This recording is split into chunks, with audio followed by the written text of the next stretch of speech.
So this is exactly how to play DayZ here with your mouse and keyboard on your PlayStation 4 or PlayStation 5. So the first thing you need to do is to make sure that both of the keyboards and also the mouse is connected here to your PlayStation 5 or PlayStation 4.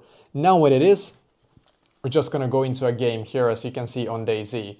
So I'm just gonna select a server here, and you need to select the server here that has a keyboard and mouse symbol. So you can see this one has it, this one and this one, but this one right here doesn't. So we need to select a server that actually has that type of option. Okay, this one actually was a modded one, I think, so I'm just gonna select another. Let's take this one here as an example.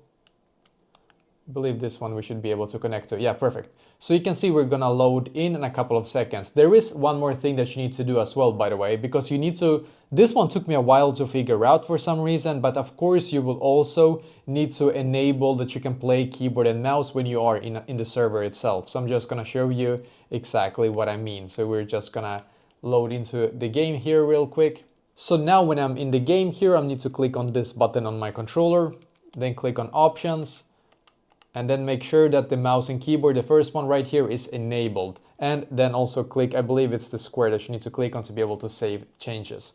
Now when you have done so, then you can see without any problems whatsoever, I'm able to play DayZ now with my mouse and keyboard here on my PlayStation. And it's the same thing if you have a PlayStation 4 as well, just so you know.